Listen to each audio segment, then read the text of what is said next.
Ça, c'est le Redmi 8A de Xiaomi.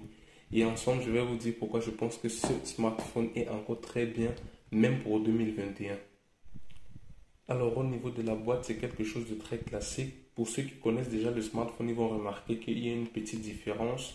Là, j'ai la version chinoise. Sur la version globale, il y a une illustration du smartphone sur la face avant.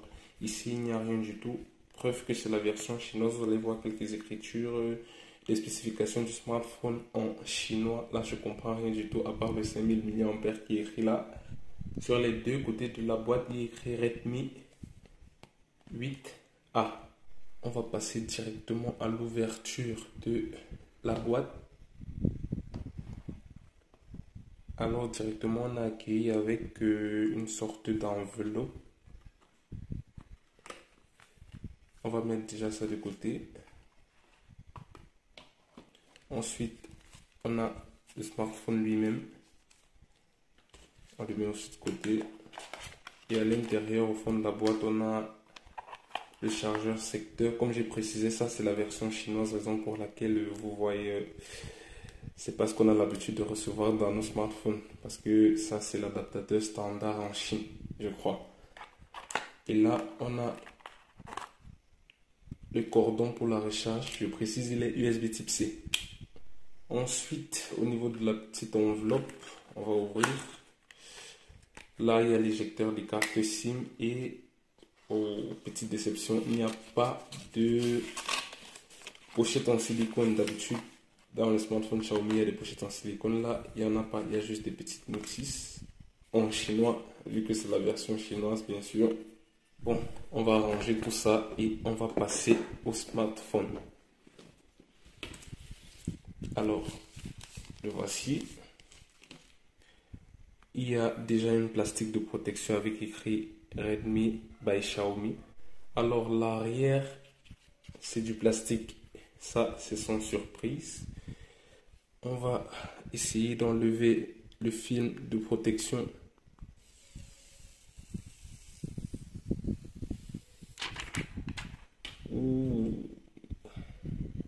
Pendant que le smartphone s'allume, on va faire le tour de l'extérieur. À ma droite, on a les boutons du volume et le bouton off-on. Ensuite, tout en bas, on a le port jack, le micro, le port micro USB et le haut-parleur.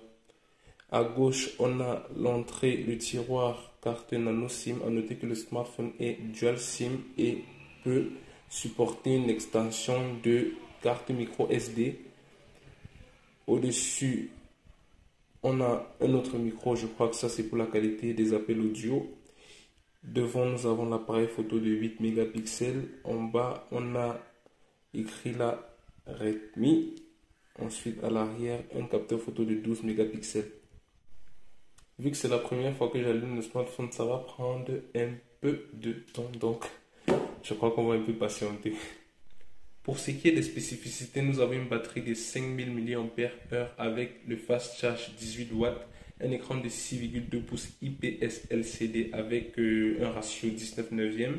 Il vient de base avec Android 9, avec la surcouche constructeur MIUI, une caméra arrière de 12 mégapixels, caméra avant pour les selfies de 8 mégapixels, 4 Go de RAM avec 64 Go de stockage. Ça, c'est la raison pour laquelle je vous dis que ce smartphone est encore très intéressant, parce qu'il n'est qu'à 60 000 francs CFA. À ce prix, la concurrence ne fait pas mieux jusqu'aujourd'hui. Pour ses concurrents, on pourrait citer le Tecno Spark 8, le Itel P37 ou encore le Infinix Hot 10i. Mais dans tous les cas, tous ces smartphones sont légèrement plus chers que celui-ci. Alors ça a pris pratiquement 5 minutes, mais il s'est finalement allumé.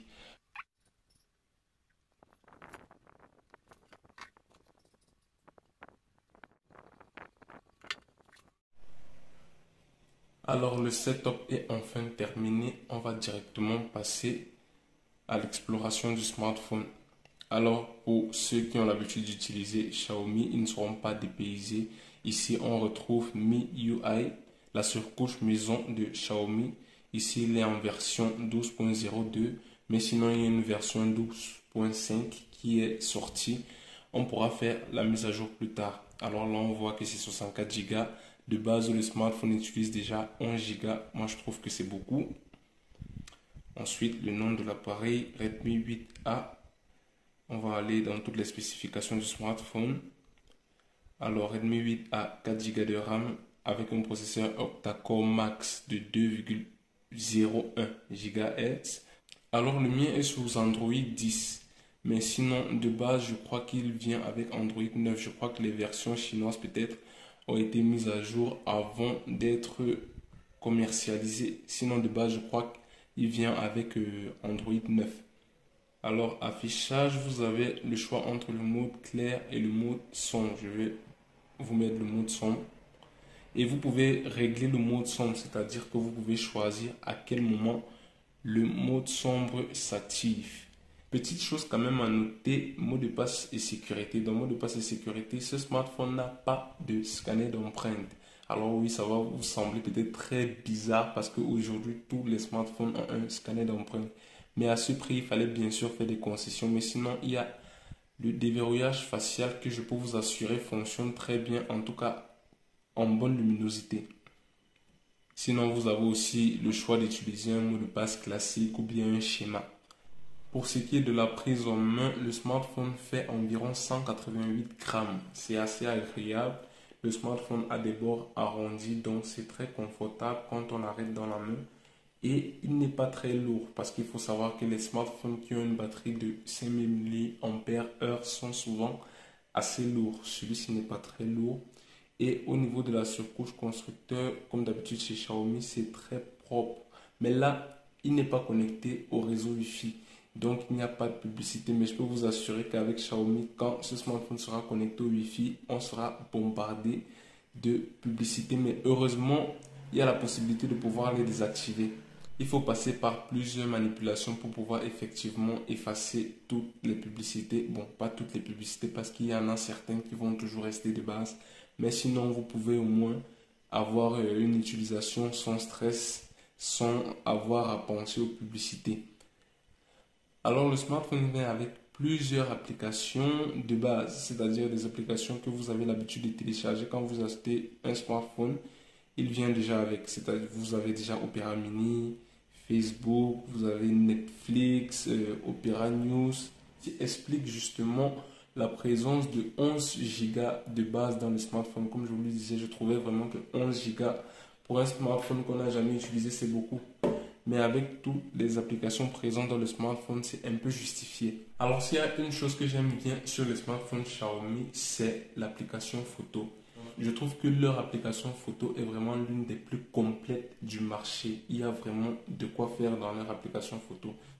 Je ne sais pas si c'est valable pour le Mi 8A. On va vérifier ça tout de suite. Alors déjà, on a un mode pro. Ça, c'est bien. On a un mode photo. On a un mode portrait malgré la présence d'un seul capteur. Je précise, je tiens aussi à rappeler que j'aime bien, en fait, je crois que tout le monde sera d'accord avec moi. Je préfère avoir un capteur qui sert à quelque chose que d'avoir un smartphone avec 4 capteurs qui ne servent pratiquement à rien. Je vais profiter pour vous tester l'appareil photo et vous dire ce que ça donne. On va tester ça tout de suite. Alors c'est tout pour cette vidéo. Merci d'avoir suivi jusqu'à la fin. N'oubliez pas de liker, commenter et partager. Dites-moi aussi en commentaire si vous voulez une vidéo de revue complète de ce smartphone. Et je vous dis à très bientôt.